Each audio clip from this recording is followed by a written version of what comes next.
Hi, I know I said there was going to be no Watchlist Wednesday for December, right?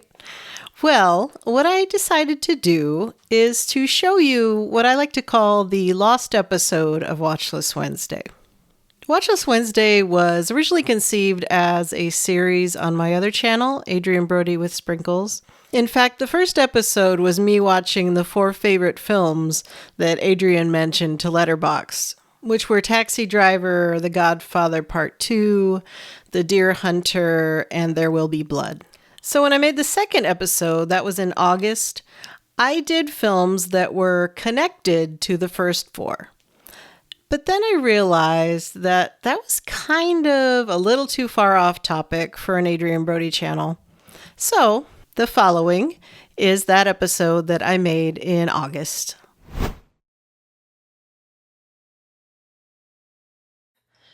This episode's theme is films that were connected to the previous episode's films. For instance, in the first episode, I watched Taxi Driver that had Jodie Foster in it. And for this episode, I'm watching Little Man Tate, which she directed. When I was gathering still images to use for the Godfather Part 2 segment, I saw some promotional images that featured Al Pacino and Robert De Niro together. And then I remembered that they actually did share the screen in Heat, so that's why that's here. And finally, John Cazale only made 5 films in his lifetime, and all of them were nominated for Best Picture Oscars. I realized there were 2 of those I hadn't seen yet, The Conversation and Dog Day Afternoon.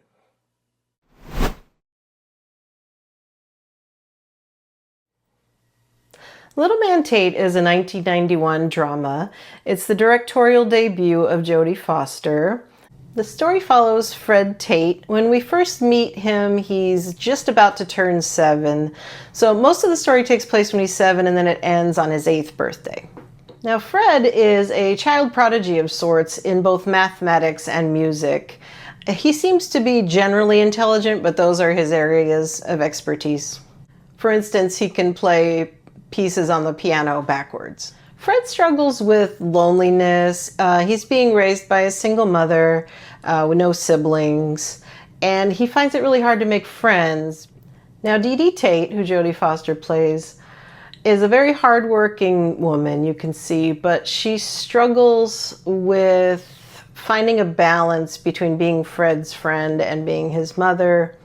She struggles with providing, and she struggles with knowing exactly how to treat him, because she wants him to be a normal kid. She tries to treat him like a regular kid, but deep down she knows he's not. She knows he's gifted, and that he's wanting more out of life than what she feels she can provide. So enter Diane Weist's character, Jane. So the story eventually kind of becomes about the contrast between Dee Dee and Jane and their relationships with Fred.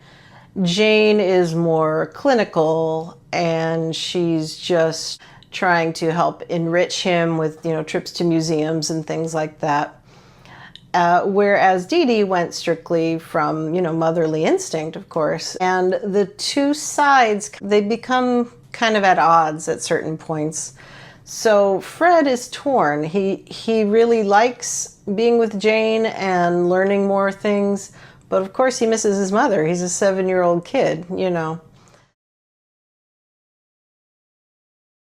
What I enjoyed most about this film are most of the performances, Diane Wiest especially. I know I'm biased, as she is my favorite actress, but I feel like the film really rose in quality once her character was introduced. It became more focused. It's just more interesting, to be blunt. Adam Honberg himself as Fred is a good balance of, regular kid and genius, and I think he nailed the performance of finding that contrast. Also, his resemblance to Jodie Foster is quite strong, so the casting was really spot on there.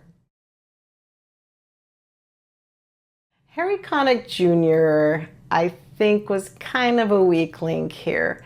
I've seen him in other films and TV shows and stuff through the years, and he was better than this, so I think it's maybe just a matter of he didn't have as much experience in 1991. Also, some of Fred's fellow child geniuses kind of fall into the smart kid tropes that you see in a lot of films. And of course, there's always the misunderstood bully character, and we have one of those too. Now, my favorite scene is sort of a two-parter.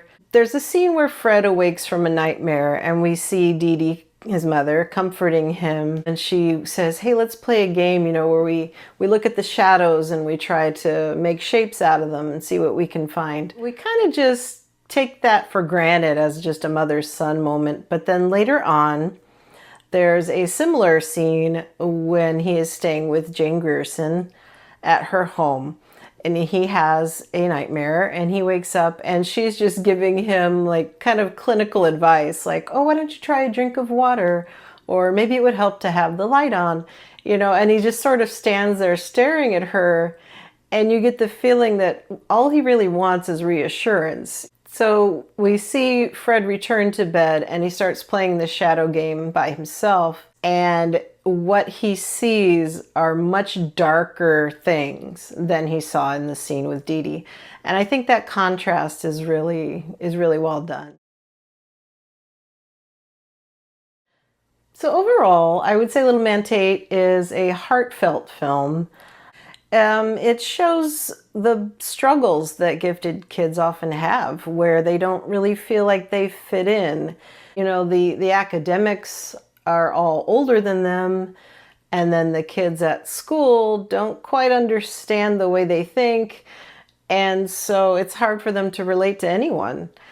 And so that this film is ultimately about that, about belonging, about balance, about what your mother feels for you versus what your mentor feels for you, what each person can bring to your life, and how ultimately you kind of need them both.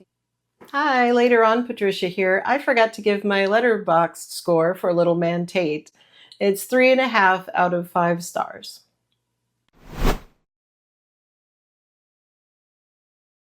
Heat is a crime action drama thriller that came out in 1995 and was directed by Michael Mann.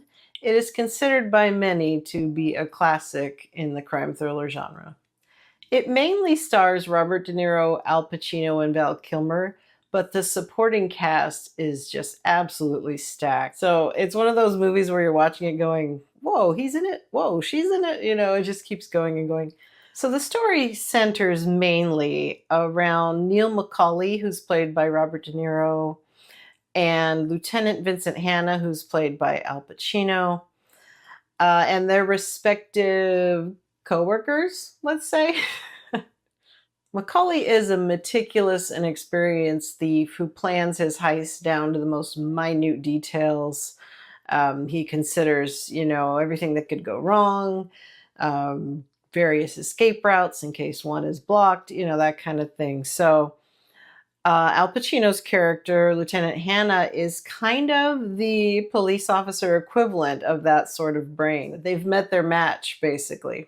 As Hanna and his team close in around McCauley and his team, the film explores their personal lives, the struggles they both have there that are somewhat similar also.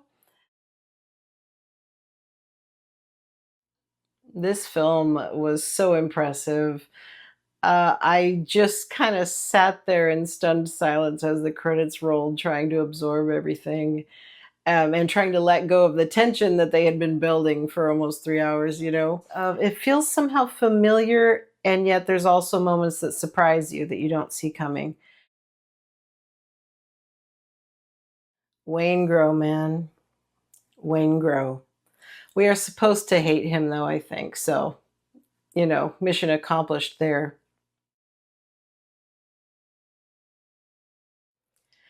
And my favorite scenes are likely the same as everyone else's.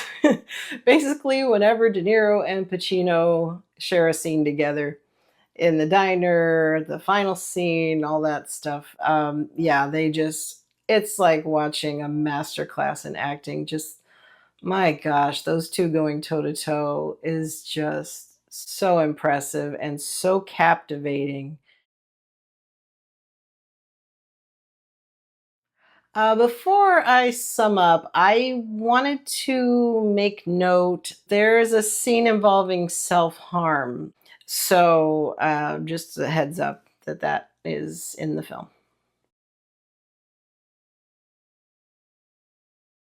So, basically, Heat shows us that people can lead very different lives, be on opposing teams, so to speak, and still have things in common. I guess that's part of humanity, really. My letterbox score for Heat is 4.5 out of 5 stars. So, like I said, it's very good. The Conversation, released in 1974, is what I would call a thriller, might border on psychological thriller, actually.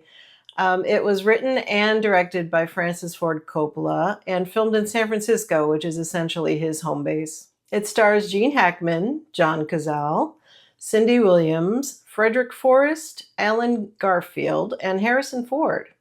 There's also small roles for Terry Garr and Robert Duvall. So the conversation centers around Harry Call, who is a surveillance expert. He creates his own equipment. He's envied by other people in the industry because of the things he's able to capture. So he's kind of a legend within that world. During a seemingly routine job recording a couple's conversation in Union Square in San Francisco, he picks up on some disturbing details, and normally he stays as detached as he can from the things he's recording. In fact, John Cazale's character Stan says to him, "What do you think they're talking about?" And he's like, "It's not my job to know what they're talking about. It's my job to record it. But he definitely does become concerned when he hears some details that he can't unhear. Harry struggles with a moral dilemma when he notes parallels between this and a past incident that he feels responsible for. And, the last thing he wants is a repeat of that, of course. So he starts to really struggle with what to do. I'm trying to keep my descriptions somewhat vague as I talk about this film because there are a lot of twists and turns, and I don't want you to see them all coming if this is a film you're interested in seeing. As I mentioned earlier in the video, my main motivation for watching The Conversation is the presence of John Cazale. His performance was very good. He played a character named Stan, which was also his name in The Deer Hunter, so that made me chuckle a little bit. His character here is a little more jovial than the others I had seen him play, which was nice. There is still kind of a sadness in him, though, and he conveys that so well with his eyes. I kind of wish he had had a little more screen time, but this isn't really the kind of story that allowed for that. And of course, Gene Hackman does some heavy lifting in this film. He really ups the quality of the material, I think, and there are scenes that would become kind of annoyingly repetitive, but the way he reacts as he's going on in the scene and the way he gets more frantic with every repeat, and he's really trying to hear every word, and the way he's doing that, it keeps it interesting. He really sold it. This is reportedly Gene Hackman's favorite of his own films, and I can see why. I would say some of the pacing was a little challenging for me, but ultimately, I think some of the lags are purposeful, and I think it's more my issue because I tend to lack focus. My favorite scene is more like a section of the film after the convention that they go to. When they come back to Harry's workspace and have a little get together. Some of it is light and playful, which in a film like this is really needed. This could have been a dull movie without the moments of levity like that. So it was really helpful to break it up. Harry is the kind of person who remains closed off to protect himself, to protect his work. But in these scenes, we see him opening up a little bit more.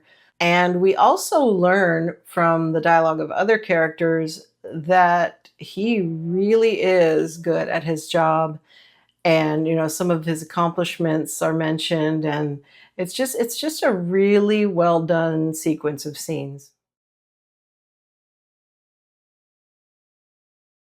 A little bit of side notes here. Gene Hackman learned to play saxophone for this film because it is his character's hobby. According to the on screen trivia that was available while I was watching this on Amazon Prime, this was originally conceived as a horror film starring Marlon Brando. So that's interesting. I can kind of see that working, but I think it was meant to play out the way it did. Also, there is a long running fan theory that Gene Hackman's character in Enemy of the State is actually the same character from this film. I would say overall, the conversation is beautifully crafted, great performances, great direction, great writing.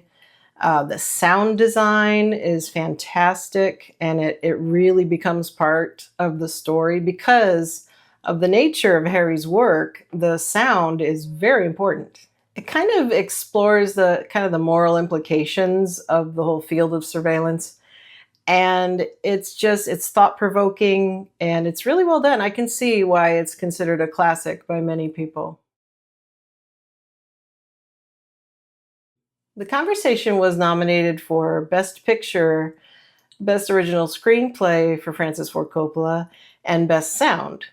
An interesting thing about this is Francis Ford Coppola had two films in the Best Picture category that year, The Conversation and The Godfather Part 2. And The Godfather Part 2 won Best Picture, so he kind of lost to himself. My Letterboxd score for The Conversation is 3.5 out of 5 stars. Dog Day Afternoon is a very unique blend of true crime, comedy of errors, and thriller. And it's such a captivating mix. I went in as blind as possible, and I was just so surprised with it. It came out in 1975, and it was directed by Sidney Lumet, who also did 12 Angry Men and The Wiz. The film stars Al Pacino and John Cazale. There are also some great supporting players like Charles Durning, Penelope Allen, and the always delightful Carol Kane. And there was an absolutely unexpected appearance by Chris Sarandon, who was apparently nominated for Best Supporting Actor for this role, and I had no idea. No actors are named in the opening credits except for Al Pacino, so pretty much everybody was a surprise to me except for John Cazale. Al Pacino plays Sonny, a desperate man who, along with his partner Sal, played by John Cazale, attempts to rob a bank. They have a third accomplice, but he kind of panics almost immediately and takes off, so they're left with just the two. What was intended to be a quick in and out job turns chaotic, and they end up being trapped in the bank with the tellers and the manager, and they're soon surrounded by police officers, media, and an ever-growing and very vocal crowd of spectators. This is based on real events from 1972. The funniest and most chaotic parts of this you think were probably embellished for the film, but no, those are the parts that are true. So what I liked most about Dog Day Afternoon are the performances. My goodness, Al Pacino is remarkable here. He's more restrained than I'm used to seeing him. There are definitely scenes where he does his trademark wide-eyed and yelling, but he pulls it back a lot when needed too, and it's a great performance. This is the kind of movie where the acting really kind of makes or breaks it. And in this case, it made it.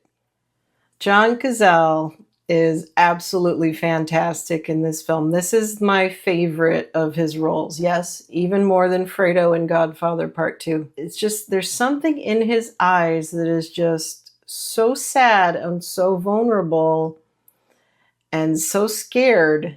And it's heartbreaking and it's touching. And one of the lines he has absolutely made me cry, but we're going to get to that later on. Also, I didn't really know anything about this film going in, other than Al Pacino and John Cazale were in it, and then I knew the Attica thing just from seeing clips of that moment. Therefore, Sonny's motivation for the robbery came as a complete surprise to me, and I thought that was a pretty good twist. As for what I didn't like, honestly, I can't really think of much. There's a couple characters who are slightly annoying, but that's part of the whole human experience, and it is based on a true story. So these are real people, and it really helps sell the realism to have all kinds of personalities involved.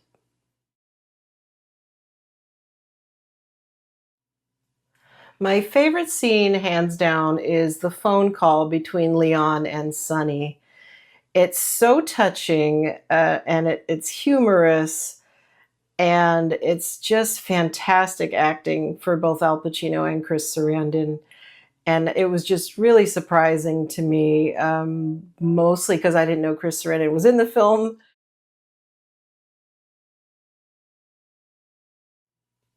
A few side notes. This film starts with one of my favorite movie things, I guess I would call it, which is where a song is playing aloud for the audience, and then it sort of transitions to coming out of a speaker that the characters are listening to. And I don't know why, I really like that when movies do that. A fun little coincidence, I think it was a coincidence, the real life robbers apparently watched The Godfather right before they made their trip to the bank. And so when a film was made about the event, who plays them? Al Pacino and John Cazale from The Godfather. Now, a very unfortunate coincidence that made me cry. I will try not to right now. There's a scene where Sal, John Cazale's character, tells a bank teller that he doesn't smoke because he doesn't want to get cancer. And John Cazale, in real life, smoked heavily and died from lung cancer. So the fact that that line is in this film is just, it's downright chilling.